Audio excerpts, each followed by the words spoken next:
पिछले दिनों एक हेलीकॉप्टर दुर्घटना में हमारे देश के पहले chief of defence staff general Bipin Rawat की मौत हो गई थी और उनके सम्मान में उनके लिए 17 तोपों की सलामी दी गई थी।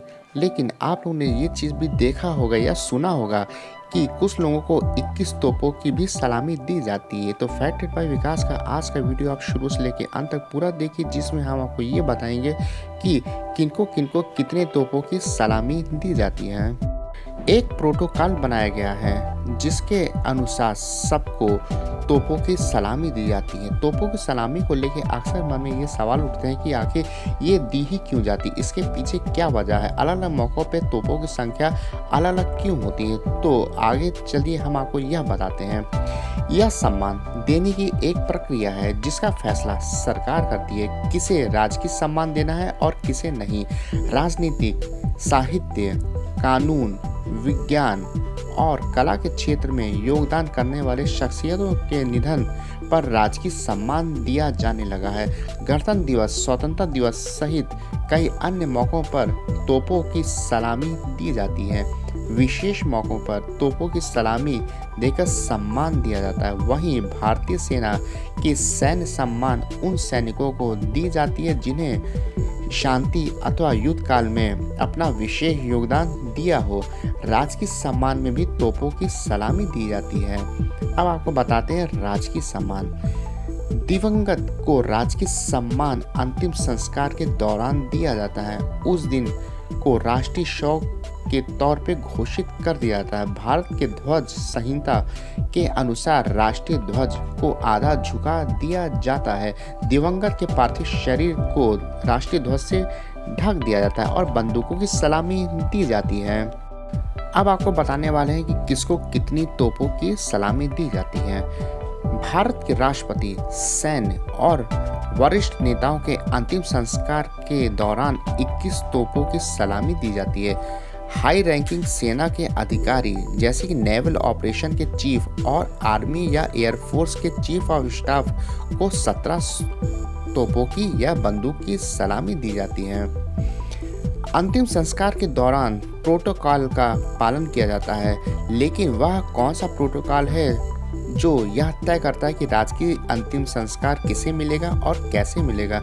आमतौर पर राजकीय सम्मान अंतिम संस्कार वर्तमान और पूर्व राष्ट्रपतियों, प्रधानमंत्रियों, केंद्रीय मंत्रियों और राज्य के मुख्यमंत्रियों को दिए जाते हैं। एक राजकीय अंतिम संस्कार की कुछ मुख्य विशेषताओं में बंदूक की सलामी और आधे मस्तूल पर झंडों के अलावा राज्य और राष्ट्रीय शोक दिवस की घोषणा, एक सार्वजनिक अवकाश और शव के ताबूत को राष्ट्रीय ध्वज के साथ लपेटा जाना शामिल है।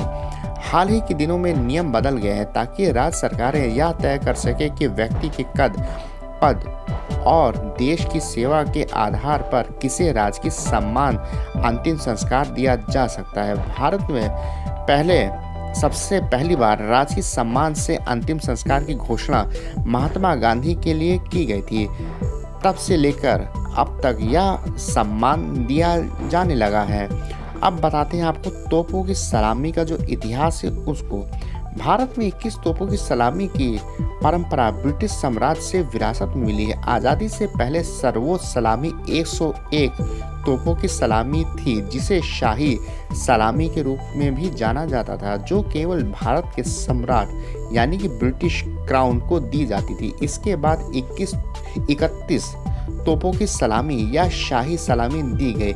यह महारानी और शाही परिवार के सदस्यों को पेश किया गया था। यह भारत के वायसराय और गवर्नर जनरल को भी पेश किया गया था।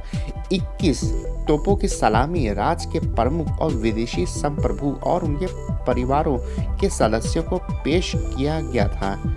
राष्ट्रपति के रूप में गणराज्य भारत के राज्य प्रमुख को कई अवसरों पर 21 तोपों की सलामी से सम्मानित किया जाता है। शपथ ग्रहण समारोह के बाद हर नए राष्ट्रपति को इस सलामी से सम्मानित किया जाता है। भारतीय राष्ट्रीय ध्वज और राष्ट्रपति दोनों को स्वतंत्रता दिवस और गणतंत्र दिवस के दौरान 21 तोपों की साथ सलामी के साथ सम्मानित किया जाता है।